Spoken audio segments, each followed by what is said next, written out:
maka beliau pun menahannya dengan lembut, kata mulutnya, memberikan isyarat dengan tangannya ke depan. Pada saat orang itu tetap ngotot mau lewat, maka Imam Ahmad menahannya dengan lebih keras. Jadi Imam Ahmad seperti memberikan contoh kepada kita bagaimana menahan atau makna daripada fal yuqatilhu ini. Pernah juga terjadi kepada seorang sahabat Nabi, dan orang ini radhiyallahu anhu, Abu Sa'id al-Khudri radhiyallahu anhu ini orang yang sangat tegas, ya. Dikatakan dalam sebuah riwayat bahwasanya seorang perawi menyampaikan kisah dari tabi'in mengatakan, aku pernah sholat bersama Abu Sa'id al-Khudri pada hari Jumat dengan menghadap sutra. Ada sutra diletakkan Abu Sa'id al-Khudri jadi imam. Kemudian datang seorang pemuda dari Bani Abi Mu'yas, ya, atau Mu'yad, maaf, hendak lewat di depan beliau. Kemudian beliau pun menahan di lehernya. Maksudnya memberikan isyarat di arah leher, ada arah dada atau arah leher, ya. Kalau orang lewat dari sini maksudnya. Jadi bukan maksud saya di depan saya ini, ya. Jangan dianggap ini tusuk lehernya orang.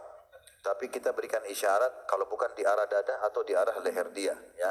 Sehingga mungkin orang jadi faham, oh iya ternyata saya ditahan lewat, ya. Maka Abu Sa'id al-Khudri pun, sehingga pemuda itu, ya, Abu Sa'id al-Khudri pun menahannya, ya. Kemudian Abu Sa'id menahan di lehernya, lalu pemuda itu melihat sekelilingnya, namun dia tidak melihat ada celah tempat lain lewat, kecuali di situ, nggak ada tempat lain, semuanya penuh, gitu.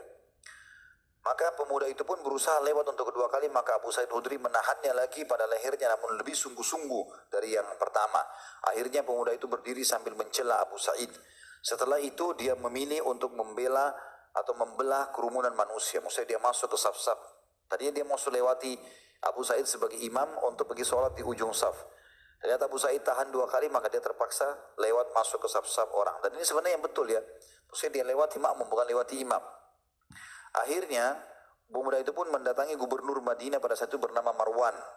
Dia menyampaikan keluhan kepada Marwan, lalu Abu Sa'id datang kepada Marwan waktu dipanggil oleh Marwan, lalu Abu Sa'id ditanya, kenapa engkau melakukan ini? Apa yang membuat engkau menahan anak saudaramu sampai-sampai ia mengeluh kepadaku?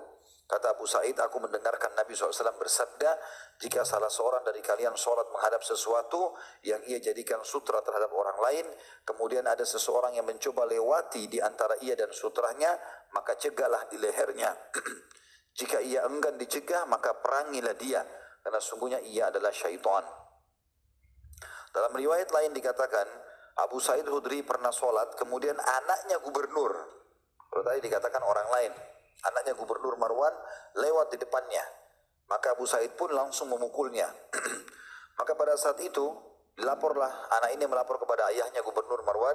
Lalu Marwan mengatakan kepada Abu Sa'id, kenapa engkau memukul anak saudaramu? Maka kata Abu Sa'id, aku tidak memukul, tapi aku memukul syaitan yang bersamanya. Nah, jadi ini memang ada juga pelajaran dari perbuatan Abu Sa'id al-Khudri radhiyallahu anhu. Artinya memang kita harus menahannya. Tentu kita menahan di sini teman-teman, pertama karena kita tidak mau konsentrasi kita pecah, dan kita berharap bisa menjalankan sunnah Nabi SAW menahan orang yang lewat. Dan juga dari sisi lain kita berharap agar dia tidak mendapatkan dosa besar yang sedang kita bahas. Karena kalau dia lewatin lebih berat daripada 40 tahun dia menunggu, gitu kan? Dan ini sebuah ancaman yang sangat besar. Semestinya dia harus hati-hati di sini. Ibnu Abdul Bar dan para ulama juga menyebutkan banyak sekali pendapat tentang masalah bolehnya seseorang menahan. Yang penting dia sedang menahan orang, yang penting dia sedang sholat sendirian. Karena kalau sholat berjamaah itu adalah imam. Saya pernah sholat di Masjid Nabawi berjamaah, subhanallah, waktu itu sama imam. Pada saat itu ada di sebelah saya seseorang dari Afghanistan, tapi sudah sangat tua beliau. Kayaknya sudah lama tinggal di Madinah. Gitu.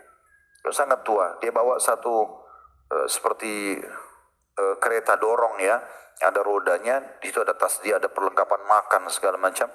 Lalu dia sholat di sebelah saya, sholat, masya Allah, orangnya khusyuk sekali sholat, ya. Pas iqamah sholat, saya berdiri bersebelahan dengan beliau. Rupanya ada satu anak kecil lewat. Kita anak ini masih, mungkin ya, saya menilai mungkin anak kelas 4, kelas 5 SD.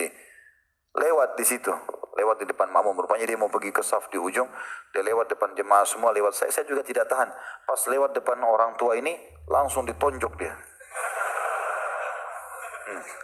Saya pun kaget. Jadi orang tua mungkin umurnya sudah 80 tahun lebih. Tapi anak itu sampai terpental. Tonjok sama dia. Rupanya anak ini, anak biasa hadir di halaqah ulama di Masjid Nabawi. Anak ini faham gitu. Paham hukum gitu kan. Saya tahunya nanti. Dia mau bicara tapi orang lagi sholat. Anak ini rupanya jengkel nih. Dia pergi sholat di masjid di sisi sana ya. Setelah lewat ke sisi sana, habis sholat, salam, mungkin dia buru-buru datang.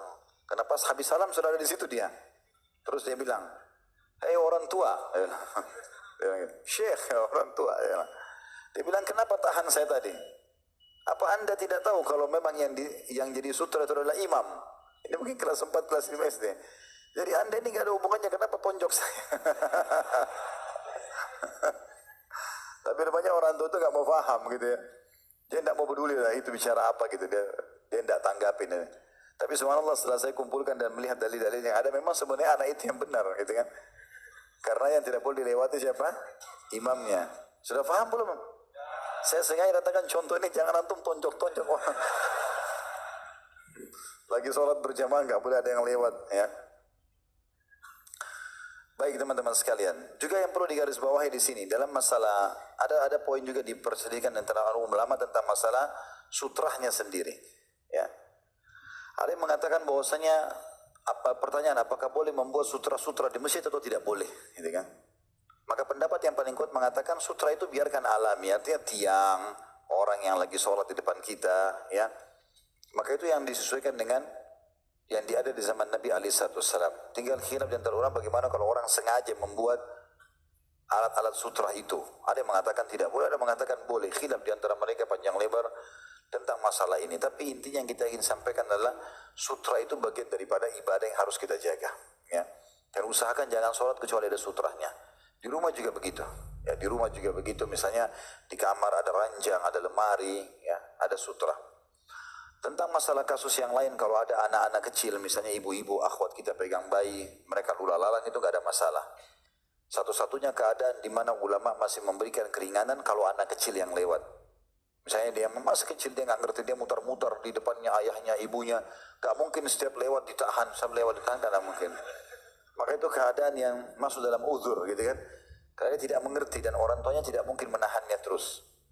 Juga ada satu hal yang pernah saya temukan riwayatnya. Ada hadis yang menjelaskan kalau seseorang di antara kalian sedang sholat lalu dia melihat ada binatang atau kucing akan melewat, maka sebaiknya dia merapat ke sutra. Artinya kalau dia tahu yang akan lewat ini memang ditahan tidak faham, gitu kan? Seperti kucing misalnya yang paling kecil, antum bagaimana caranya mau tahan? Masa tunduk? Kan nggak mungkin. Maka cara yang terbaik adalah melangkah merapat ke dekat sutra. Sehingga nanti dia lewat dari belakang, baru kita kembali lagi. Seperti itu disebutkan dalam riwayat. Kalau keadaannya seperti tadi, karena kucing nggak mungkin dikasih isyarat. Dan kalau anak kecil tadi saya bilang, dia mengatakan tidak ada masalah, gitu kan? Karena umumnya pasti mereka lula-lalang di sekitar orang tuanya. Bahkan Imam Bukhari membolehkan bab khusus bolehnya menggendong anak pada saat sedang sholat, ya. Nabi SAW menggendong Umamah. Dan pasti kalau menggendong dan diletakkan di depan, berarti ini sudah diantara dia dengan sutra. Ya. Nabi SAW dengan tempat sujudnya dan bayi itu anak ditaruh di situ. Berarti kan otomatis seperti sedang melewati itu ya. Tapi karena anak kecil, maka tidak ada masalah. Allahu a'lam. Dan kita kembangkan insyaallah nanti dengan pertanyaan. Subhanakallahumma bihamdika, asyhadu an la ilaha illa anta astaghfiruka wa atubu ilaik. Wassalamualaikum warahmatullahi wabarakatuh.